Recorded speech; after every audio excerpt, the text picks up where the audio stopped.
थोडी माहिती देऊ का त्याची? प्रस्ताव माहिती हो गया.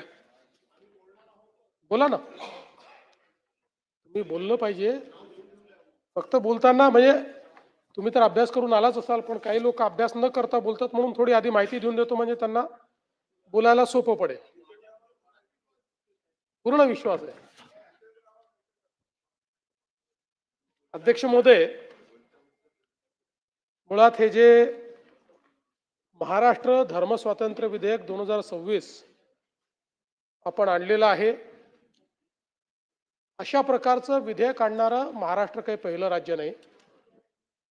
यापूर्वी देशाच्या 12 राज्यांनी अशा प्रकारचं विधेयक हे संमत केलेलं आहे. ज्यामध्ये ओडिसा आहे, अरुणाचल प्रदेश आहे, गुजरात आहे, छत्तीसगड आहे, झारखंड आहे, उत्तराखंड आहे, हिमाचल प्रदेश आहे, उत्तर प्रदेश आहे, मध्य प्रदेश आहे, हरियाणा आहे, कर्नाटक आहे, राजस्थान आहे आणि तमिळनाडूने देखील ते पास केलं, पण तमिळनाडूचं अजून त्यांनी लागू केलेलं नाहीये.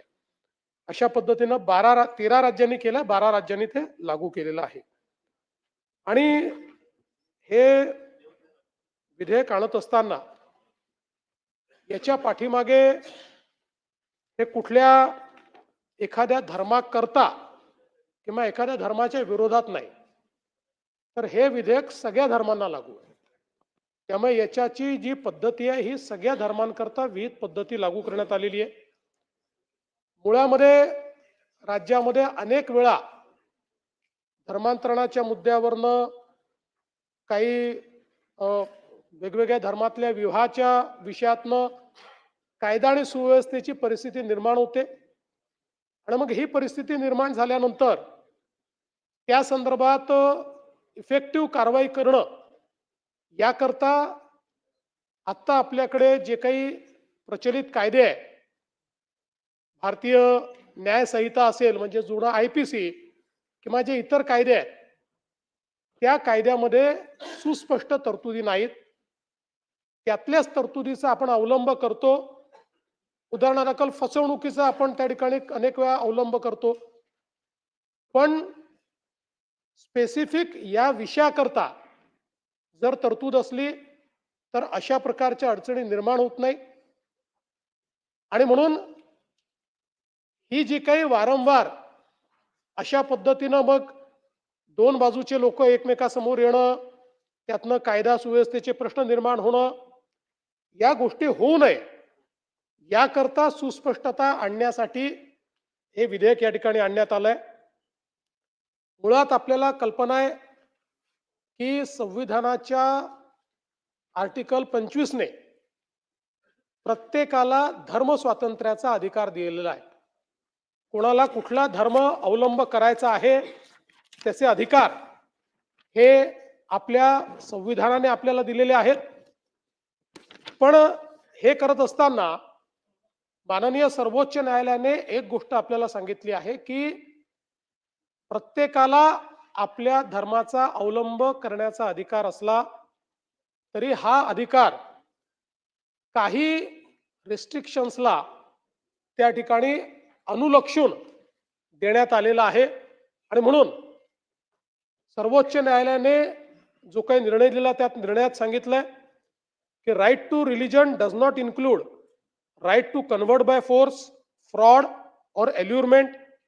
Right to religion includes right to be protected from such unlawful conversions and the state is empowered to protect its citizens by enacting anti-conversion laws. हे या ठिकाणी सर्वोच्च न्यायालयाने हा निर्णय दिलेला आहे. या अनुषंगाने केंद्र सरकारच्या स्तरावर पूर्वी या संदर्भात कायदा तयार करावा असा विषय आला होता. त्यानंतर त्या काळामध्ये केंद्र सरकारने सांगितलं हे राज्याच्या परिलक्षात किंवा राज्याच्या प्रिव्ह्यू मध्ये हा विषय येतो आणि म्हणून राज्यांनी याच्या संदर्भात कायदा केला पाहिजे. जसं मी सांगितलं या वेगवेगळ्या राज्यांनी 1968 पासून हे कायदे केलेले आहेत. त्यामुळे हा काही आज कायदा होतो असं नाहीये. 1968 पासून वेगवेगळ्या काळामध्ये कोणी 2002 साली केला, कोणी 5 साली केला, कोणी 7 साली केला, अशा पद्धतीनं हे कायदे या ठिकाणी करण्यात आलेले आहेत. आणि जसं मी सांगितलं की स्पष्टपणे या ठिकाणी सुप्रीम कोर्टाने सांगितले की एखादा कायदा हा कन्व्हर्शन बाय फोर्स फ्रॉड अल्युरमेंट याला प्रोहिबिट करत असेल तर असा कायदा संवैधानिक आहे, तो कॉन्स्टिट्यूशनल आहे असं देखील या ठिकाणी सांगण्यात आलेलं आहे. आणि मग या अधिकारामध्ये बळजबरी, फसवणूक इत्यादीद्वारे बेकायदेशीर धर्मांतरणापासून संरक्षण करण्याकरता हे विधेयक आहे. त्यामुळे कोणी धर्मांतर करू नये याकरता हे विधेयक नाही, तर फसवणूक, बळजबरी किंवा तत्सम बाबींकरता आणि त्या माध्यमातून होणारं धर्मांतर हे त्यापासून नागरिकांचं रक्षण झालं पाहिजे याकरता हे विधेयक या ठिकाणी आणलेलं आहे. आणि धर्म स्वातंत्र्याच्या हक्काचं संरक्षण करण्यासाठी आणि बेकायदेशीरपणे एका धर्मातनं दुसऱ्या धर्मात नेण्याच्या संदर्भात या ठिकाणी हे प्रतिबंधित करतं. आता याच्यामध्ये व्याख्या देखील अतिशय स्पष्ट केलेल्या आहेत. प्रतिबंधित काय आहे? प्रतिबंधित आहे कुठल्या पद्धतीनं धर्मांतर होतं, तर ज्याच्यामध्ये आमिष असेल, जबरदस्ती असेल, त्या ठिकाणी फसवणूक असेल, बळजबरी असेल, लबाडी असेल किंवा अल्पवयीन अशा पद्धतीचं धर्मांतरण असेल, गैरवाजवी प्रभाव असेल, अशा धर्मांतरणाला बेकायदेशीर धर्मांतरण ठरवण्यात आलेलं आहे. या पद्धतीनं केलेलं कुठलंही धर्मांतरण हेच फक्त या ठिकाणी बेकायदा धर्मांतरण होणार आहे. आणि जसं मी उल्लेख केला की या सगळ्या ज्या गोष्टी आहेत, म्हणजे पुन्हा इंग्रजीत सांगायचं झालं तर allurement, coercion, deceit, force, misrepresentation, threat, undue influence आणि फ्रॉड यापैकी काही वापरून जर एखादं धर्मांतरण झालं असेल तर हा कायदा त्या धर्मांतरणाला एक प्रकारे प्रतिबंधित करतो आणि त्याला बेकायदेशीर ठरवतो.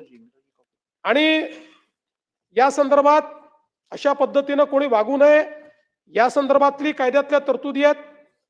आणि या कायद्यातल्या तरतुदीचं जर उल्लंघन करून त्या ठिकाणी एखाद्याचं धर्मांतरण केलं असेल तर धर्मांतरण करणारा व्यक्ती किंवा संस्था हे ज्या पद्धतीनं ते इन्व्हॉल्व असतील त्या पद्धतीनं त्या ठिकाणी शिक्षेस पात्र असतील. आणि अशा पद्धतीनं झालेलं धर्मांतरण हे नल अँड व्हॉइड होईल. हे धर्मांतरण झालेलं नाही अशा पद्धतीनं शून्यवत व निरर्थक असं त्या ठिकाणी होईल.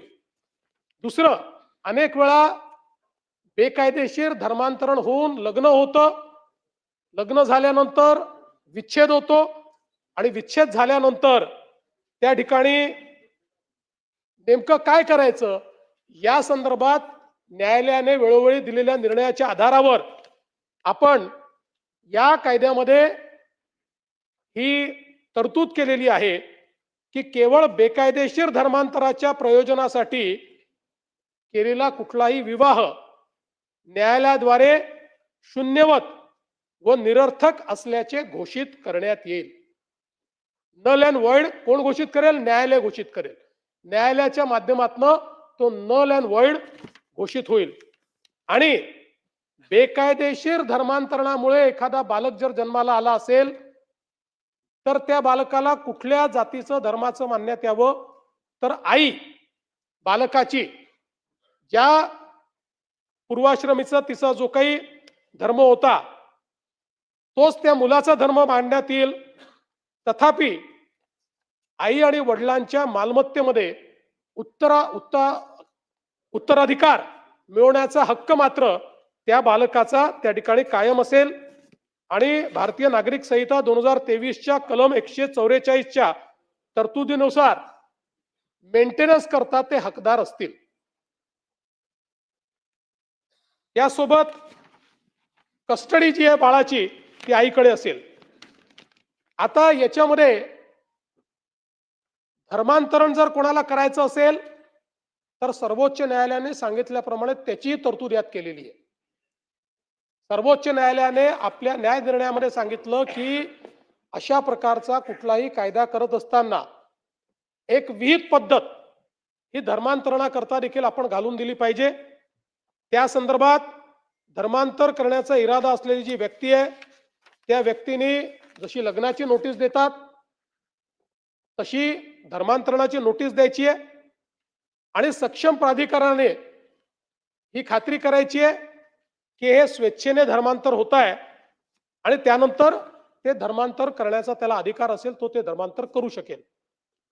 मात्र असं जर लक्षात आलं की या तरतुदीचं उल्लंघन करून या ठिकाणी ते करण्यात येत आहे तर त्या संदर्भात यापूर्वी सांगितल्याप्रमाणे त्या संदर्भातली कारवाई जी आहे ती कारवाई करण्यात येईल.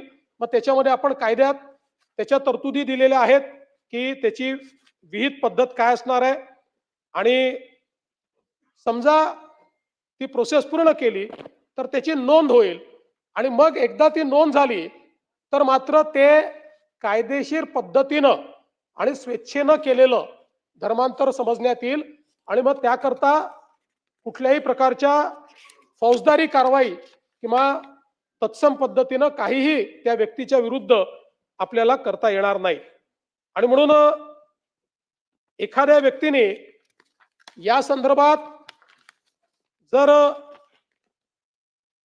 कारवाई पूर्ण केली नाही तर मात्र किंवा समजा धर्मांतर केलाय आणि त्या संदर्भातली इंटिमेशन दिलेलं नाहीये अशा पद्धतीचं असेल तर ते धर्मांतर मात्र नल अँड व्हॉइड या ठिकाणी मानण्यात येईल.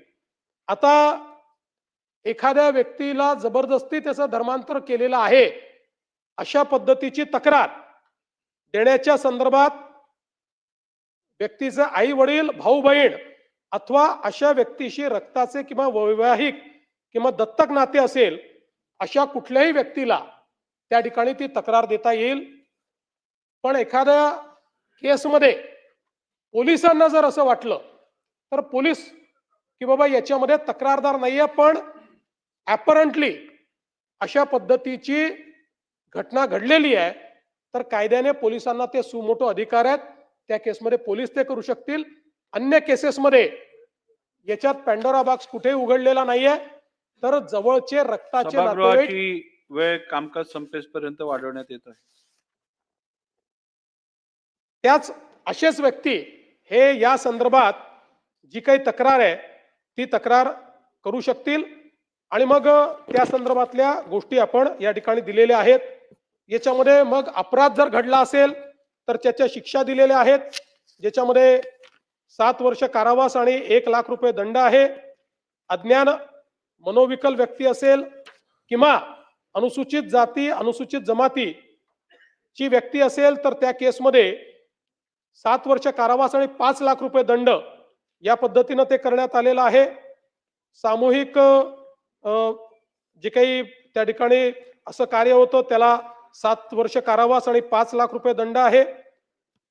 आणि दोष सिद्धीपूर्वी दुसरा अपराध जर केला तर 10 वर्ष कारावास हा या कायद्याच्या माध्यमातून सांगण्यात आलेला आहे. आणि या कायद्याचं उल्लंघन करताना संस्था जर जबाबदार सापडली तर अशा पद्धतीनं त्यांच्यावर कारवाई करण्याचे अधिकार हे शासनाला त्या ठिकाणी देण्यात आलेले आहेत. त्यामुळे बाकी अनुषंगिक बाबी आहेत, बाकी दुसऱ्या काही बाबी नाही आहेत. त्यामुळे एकूणच जर आपण बघितलं तर हा जो काही कायदा करण्यात आलेला आहे हा कायदा कुठल्याही एका धर्माच्या विरोधात नाही. धर्मांतरण हे जबरदस्तीनं आमिष देऊन फसवणूक करून दबाव आणून त्या ठिकाणी करण्याच्या विरोधातला कायदा आहे आणि त्याचे जे परिणाम होतात ते परिणाम त्याच्यातनं उद्भवणाऱ्या अडचणी या अडचणी दूर करणारा हा कायदा आहे.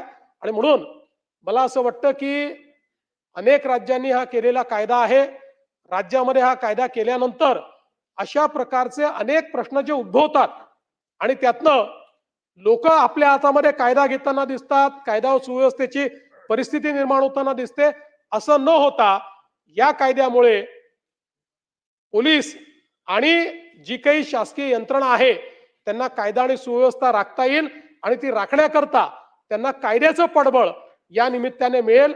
आणि म्हणून माझी या सभागृहाला ही विनंती आहे की या संदर्भात ज्या काही वेगवेगळ्या प्रकारच्या अफवा आहेत त्या सगळ्या अफवा बाजूला ठेवून कायद्याच्या लेटर आणि स्पिरिटमध्ये 100% संवैधानिक पद्धतीनं हा कायदा आपण मांडलेला आहे, म्हणून सभागृहाने याला मान्यता द्यावी अशी माझी विनंती आहे.